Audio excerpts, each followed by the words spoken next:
derrama tu gloria ahora. Señor, derrama tu gloria ahora. Abre tus manos, Señor, y envíanos la bendición.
vamos.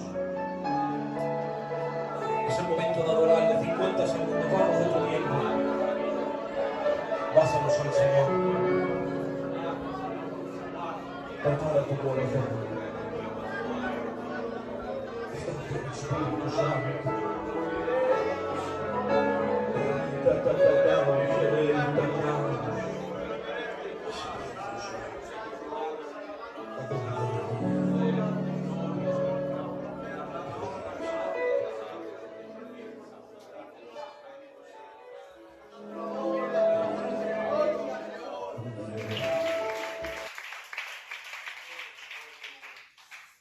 Su nombre, y a esa gloria. ¿Cuántos creen en esta tarde que el Señor nos está ministrando? ¿Puedes confirmarlo con un amén para Dios? Qué bien, gloria al Señor. Creo sin dudar alguna que el Espíritu Santo nos está ministrando. Resta algo importante que es la palabra del Señor. Amén. Luego ya entonaremos una alabanza y pasaremos la ofrenda al último. Y será ir directamente a lo que Dios ha puesto en mi corazón. La pregunta en esta hora sería: ¿cuántos han venido con sed y hambre de su palabra? Aleluya, gloria al Señor. Pues miren, todo aquel que tenga Biblia me va a acompañar al libro de Jeremías, capítulo 18 y verso 1 hacia adelante. Dice así la palabra indiscutible, maravillosa, perfecta de nuestro Dios.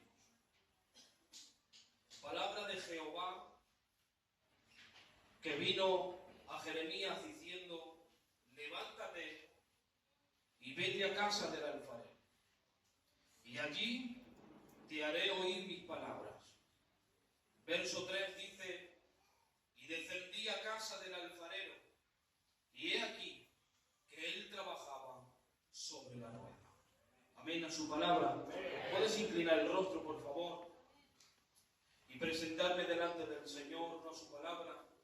Que su palabra es santa de por sí, pero sí hacia mi persona, que necesito en esta hora que el Señor me utilice para el beneficio de su. Amén. Me gustaría que nuestro hermano Tony, él me presente juntamente con él. Soberano Rey, Dios de gloria, gracias porque me permites alzar la voz delante de esta reunión de santos. Y así ruego y te presento, Señor, a tu siervo, el cual está dispuesto a proclamar tu palabra santa y poderosa, Señor. Ahora te ruego que tú le prestes la unción y le prestes el respaldo suficiente y la visión, Señor, de tu pueblo. Padre, presentándote tu pueblo para que nuestra tierra esté preparada para poder recibir, Señor, esa palabra, para dar fruto en nuestras vidas. Padre, sigue respaldando a tu siervo. Y ahora, Padre, tu palabra sea glorificada con esa fuerza que tú tienes, Señor. Présasela a tu siervo, Señor. Y abre nuestra mente y nuestro entendimiento para poderla recibir y poderla poner por obra, para que sea viva y eficaz en medio de este mundo. Te doy gracias de antemano porque sé que lo vas a hacer en el nombre poderoso de Jesús. Amén. Confirmamos esta oración con un fuerte aplauso para el Señor.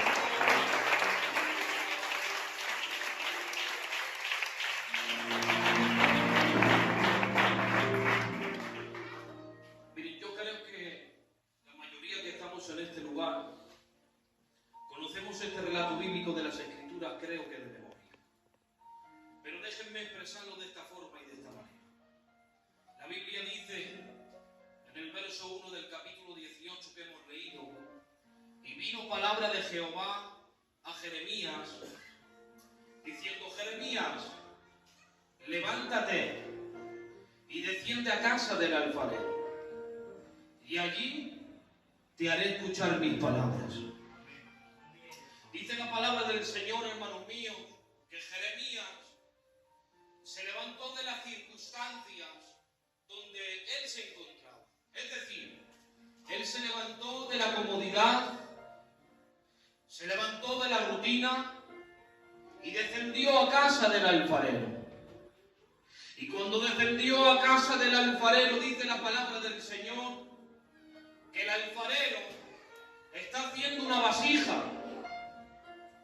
Pero esta vasija que está haciendo el alfarero, dice la palabra, que se echó a perder en sus manos. se rompió, se echó a perder. Pero la Biblia dice, y volvió e hizo otra vasija según le pareció mejor hacerla. Ya dicho de paso, querida iglesia de Reucentro, tengo que deciros que no es lo mismo que te rompas en las manos de este mundo a que te rompas en las manos del buen alfarero. No es lo mismo, porque el que se rompe en las manos de este mundo no tiene esperanza. El que se rompe en las manos de este mundo no tiene solución. El que se rompe en las manos de este mundo no tiene arreglo. Pero eso sí, te doy mi palabra de honor, Reucentro, que si te rompes en las manos de Dios, en las manos del buen alfarero, hay arreglo para tu vida. En las manos del buen alfarero hay solución para tu matrimonio. En las manos del buen alfarero hay una nueva oportunidad para tu vida. Por eso tengo que decirte, no te rompas en las manos de este mundo, rómpete en las manos del Creador de la vida, porque el Dios que tiene la iglesia de Reucentro es un Dios que da oportunidad, es un Dios que arregla el matrimonio, es un Dios que da fuerza a aquel que no tiene ninguna. Su nombre, Jehová de los ejércitos.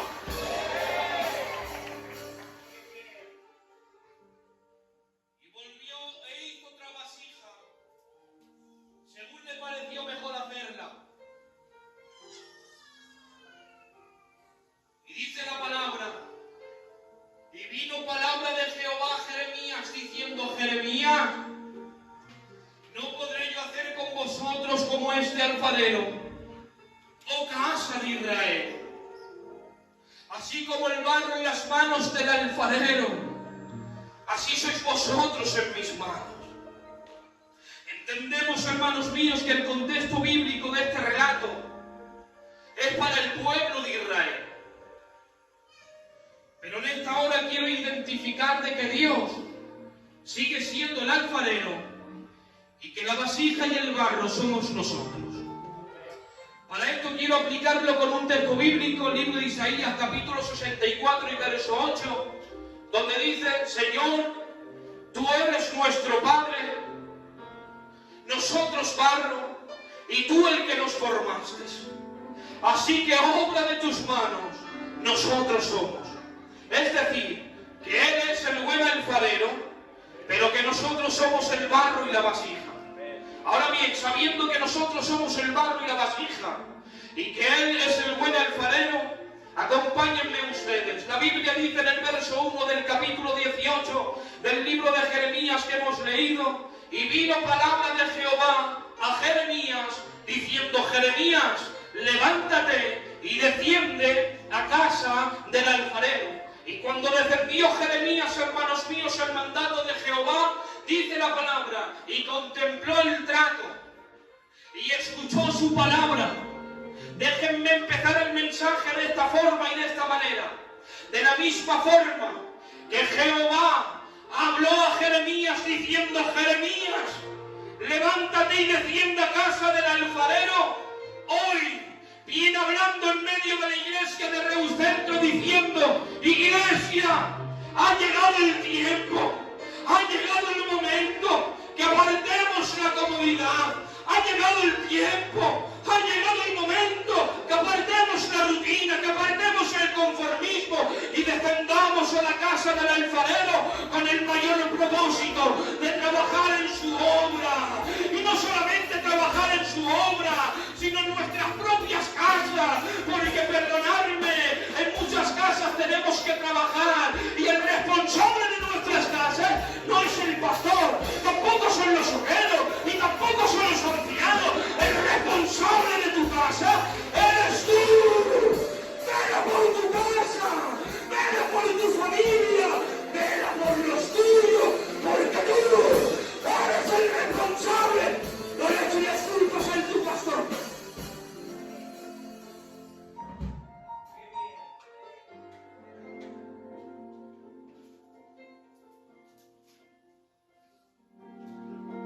Porque en muchas ocasiones le echamos la culpa al pastor. Es que el pastor no me ayudó. Es que el pastor no me dijo. Dice la palabra: los que no os proveen para su casa son peores que un incrédulo.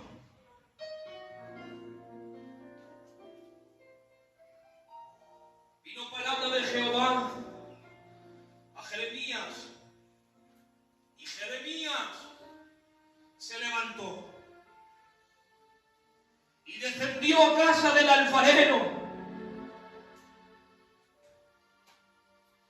Y quiero hacer un pequeño inciso sobre la palabra levantar, porque quiero empezar diciendo que hay muchos en medio del pueblo que se levantan con el propósito de restaurar, edificar y fortalecer, pero también hay hermanos en medio del pueblo y de la multitud que se levantan con el propósito de derribar, de destruir y de matar espiritualmente. Quizá usted me diga: pastorcito, pero ¿dónde lo dice eso? Acompáñenme. La Biblia dice, el libro de Génesis capítulo 4, dos hermanos, Abel y Caín, presentan una ofrenda delante de Jehová, y dice la palabra: y se agradó más de la ofrenda de Abel que la de Caín. Y dice en el verso 8 del capítulo 4 del libro de Génesis: y Caín se levantó en contra de su hermano y lo mató. Pero sin embargo, acompáñenme ustedes, la Biblia dice en el libro de Nehemías capítulo 2 que Nehemías ha recibido una noticia, y la noticia ha sido: Nehemías, la ciudad de tu padre Jerusalén, los muros están derribados, las puertas están consumidas por el fuego. Y dice la palabra que cuando Nehemías recibe esta noticia, dice la palabra que oró y ayunó y se presentó delante del rey. Ahora el rey se lo queda mirando a Nehemías y le dice: Nehemías, ¿cómo está triste tu rostro? Y ahora Nehemías se lo queda mirando al rey y le dice: rey, ¿cómo no está triste? Si la ciudad, casa, sepulcros de mi padre está desierta, desolada, arruinada, los muros derribados, las puertas consumidas por el fuego. Y dice la palabra que cuando Nehemías le dice el día de su regreso al rey, le pareció bien al rey Artajerjes enviar a Nehemías a Jerusalén. Y dice la palabra que Nehemías se ha despojado del palacio, se ha despojado de la comodidad, se ha despojado de la rutina, ha defendido a Jerusalén y juntamente con el pueblo ha empezado a restaurar, ha empezado a edificar. Porque tengo que decirte que hoy hay mucha gente en medio del pueblo como Caín, que se levantan en contra de sus hermanos para derribarlos, para matarlos espiritualmente. Pero tengo que decirte, con la autoridad que me presta el Espíritu Santo, hoy no necesitamos Caínes en medio del pueblo. ¿Qué va? Que se vayan los Caínes de los coros, que se vayan los Caínes de los obreros, que se vayan los Caínes de los jóvenes. Más bien, necesitamos Nehemías que se levanten del palacio con el mayor propósito de restaurar, de edificar, de fortalecer. Que se vayan los Caínes y que vayan los Nehemías.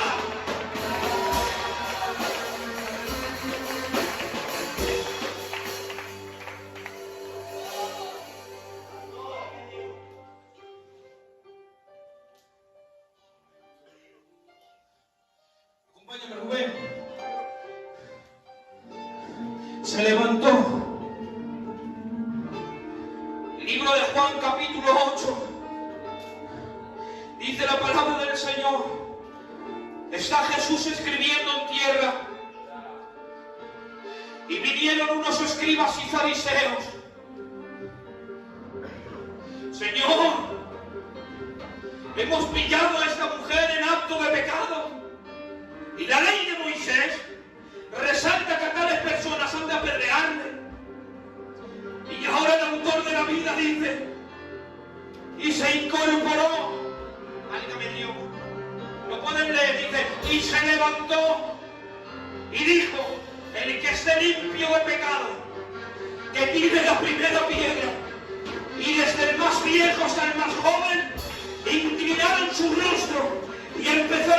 porque todos habían cometido un pecado que otros. Pero en esta tarde tengo que decirte que si los escribas y los fariseos de este tiempo se han levantado en contra de tu casa, si los escribas y fariseos de este tiempo se han levantado en contra de tu matrimonio, tengo que decirte, no te preocupes, porque siempre se levantará el defensor de los defensores y dirá, el que está limpio de pecado, que vive la primera piedra. Iglesia de Reusenio, si los enemigos se han levantado en contra tuya, si los enemigos se han levantado en contra de tu matrimonio, si los enemigos se han levantado en contra de tus hijos, siéntete dichoso, siéntete bienaventurado. Quizá usted me diga, te estás volviendo loco, Miguel. Me estás diciendo que si los enemigos se han levantado en contra de mi casa, tengo que estar contento, tengo que estar dichoso. Pues sí, porque dice la Biblia, libro de Mateo, capítulo 5 y verso 11, bienaventurado soy cuando por mi causa os vituperen, os persiga y digan toda clase de mal contra vosotros mintiendo. Alegraos y gozaos, porque vuestro galardón es grande en el reino de los cielos. Y digo yo, que critiquen mi casa, que critiquen mi matrimonio, que critiquen mi ministerio, que critiquen a mis hijos, pero yo sé que mi galardón es grande en el reino de los cielos.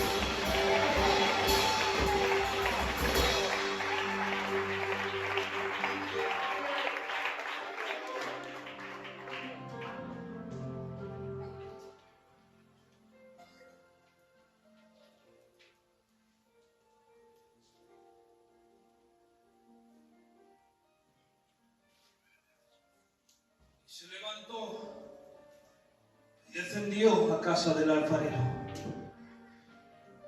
Y cuando descendió, lo primero que hizo es contemplar el trato. Y segundo, escuchó su palabra.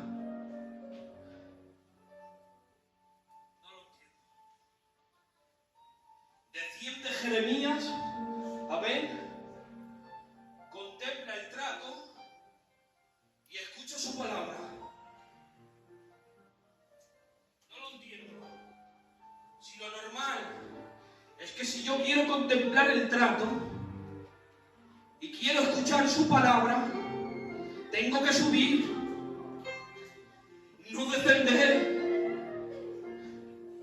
Porque según la palabra del Señor en el libro de Lucas, capítulo 10, verso 31, dice que un hombre descendió de Jerusalén a Jericó y unos ladrones le asaltaron, le golpearon, lo hirieron y lo dejaron medio muerto en el camino. Porque lo normal es que si quiero contemplar el trato, lo normal es que si quiero escuchar su palabra, tengo que subir, no descender. Pero en este relato bíblico, hermanos míos, Jeremías tiene que descender para poder contemplar el trato y escuchar su palabra. Y me hablaba el Espíritu Santo de esta forma y de esta manera: Miguel, porque hasta que no descienda tu orgullo, hasta que no descienda tu vanagloria, hasta que no descienda tu altivez, no puedo tratar contigo, ni puedes escuchar mi palabra. ¿Cómo, Señor? Y me llevaba Dios, libro de los Salmos, capítulo 138 y verso 6, que al altivo Dios lo mira de lejos, pero al humilde Dios lo mira de cerca y lo atiende. Y la pregunta es: ¿por qué Jehová, Dios de los ejércitos, mira al altivo, al vanaglorioso de lejos? Muy fácil, porque el orgulloso, porque el altivo, porque aquel que se lo querela no puede ser tratado. ¿Por qué? Porque el orgulloso no se deja corregir, el orgulloso no se deja disciplinar, el orgulloso no se deja moldear. Por eso tiene que decir la palabra que al altivo, al vanaglorioso, al orgulloso, Dios lo mira de lejos, pero al humilde, señores, Dios lo atiende. Al humilde, Dios lo moldea, Dios lo trata, Dios lo corrige, porque el humilde se deja aconsejar.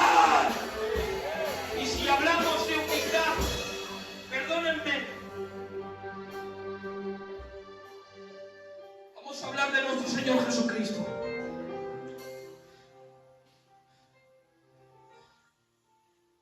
Dice la Biblia, libro de Mateo capítulo 11 y verso 29. Aprended de mí, que soy manso y humilde de corazón.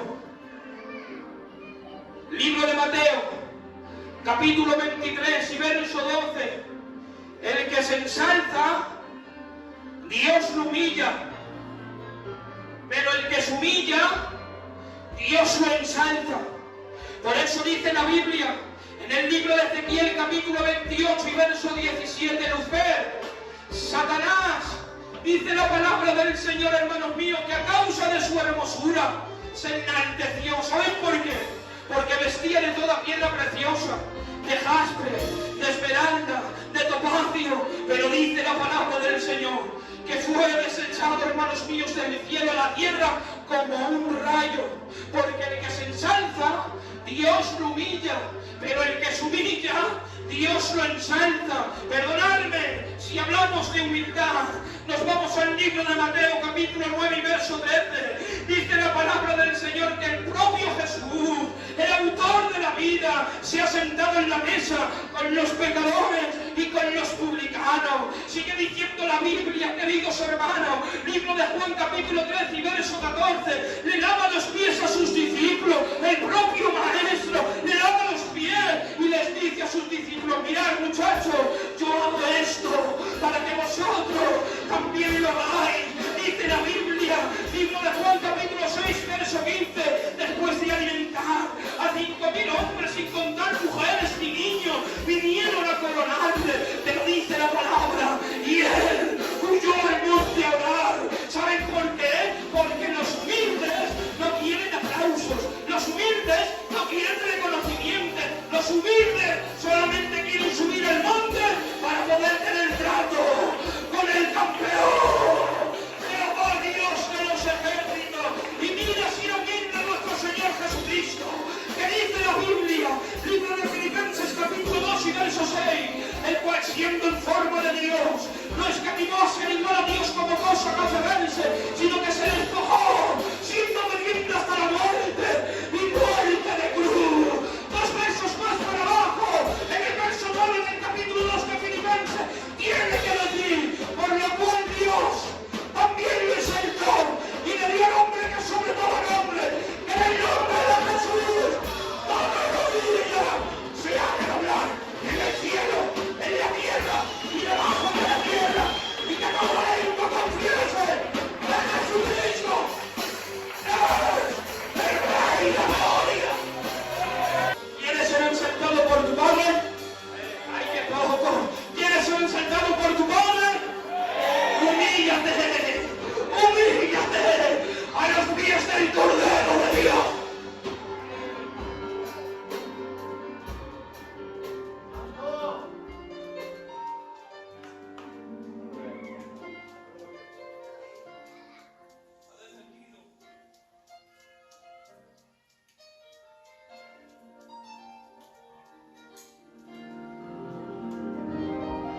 Contemplado la vasija. La vasija se echa a perder, se rompe, se quiebra. Pero tanto el alfarero como Jeremías guardan silencio.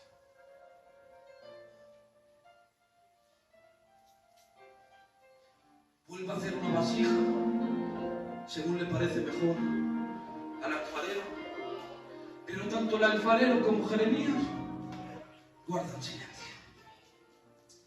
Y en el silencio Jeremías contempla el trato.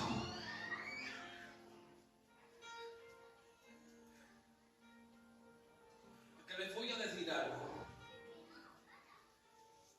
Prefiero el silencio de Dios que no el ruido de este mundo. El ruido de este mundo solamente trae depresión, ansiedad, ruina. Pero el silencio de Dios, el silencio de Dios te trata, el silencio de Dios te forma. En muchas muchas ocasiones he pasado por el silencio. Pero cuando he pasado el proceso del silencio, he entendido que todo era un trato.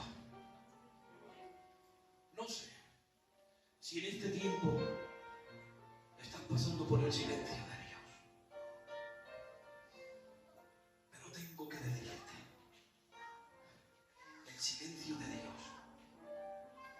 te está tratando. El silencio de Dios te está formando. Que a veces digas, Señor,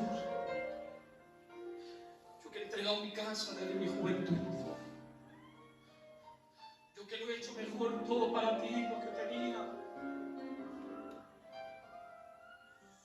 y ahora guarda silencio. ¿Cuántas veces nos hemos encontrado así?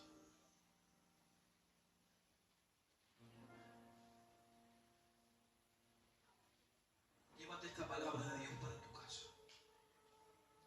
Dios te está tratando en el silencio. Aunque a veces digas, Señor, que no te ve, que necesito una palabra. Dios te está tratando.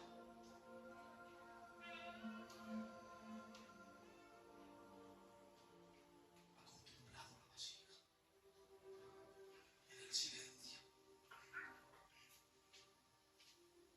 Les voy a decir algo. La Biblia habla de dos tipos de vasija. Libro de Romanos capítulo 9 y verso 21. Vasijas de honra y vasijas de deshonra. Las vasijas de deshonra se ponían en las esquinas de los templos, en las esquinas de las casas, y todo aquello que no servía, todo aquello que no valía, tenía que ser depositado dentro de aquella vasija. Pero luego estaba la vasija de honra, que se ponía en las entradas de las ciudades, de las casas, y todo aquel que venía de emprender un viaje largo tenía el derecho de tomar esa vasija, refrescarse y poder beber de ella, porque eran vasijas limpias. Vasijas de deshonra y vasijas de honra, habla la palabra. Pero Reucentro termino diciendo, no voy a hablarles de las vasijas de honra y de las vasijas de deshonra, ¿qué va? Hoy vengo a hablarles de la vasija perfecta, de la vasija indiscutible, maravillosa, la cual se encuentra en el libro de Juan capítulo 7 y verso 37. Jesús en el último y gran día de la fiesta se puso en pie y dijo, el que tenga sed, que venga a mí y beba, y por su interior correrán ríos de agua de vida. Tengo que decirte, Reucentro, esta es la vasija que puede saciar tu casa, esta es la vasija que puede saciar tu matrimonio, esta es la vasija que puede saciar a tus hijos. Perdonadme, es el autor maravilloso, perfecto, indiscutible, el creador de la vida, su nombre, Jesucristo, el Hijo de Dios.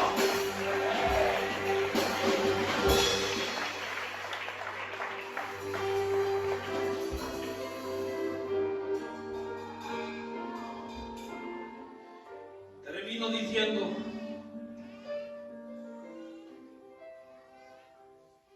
que Dios trata con los humildes. Y en tu silencio, Dios te está tratando. Esta es la palabra. Fuerte el aplauso para el Señor. Que Dios les bendiga. Vamos a ponernos de pie. Sigue Rubén.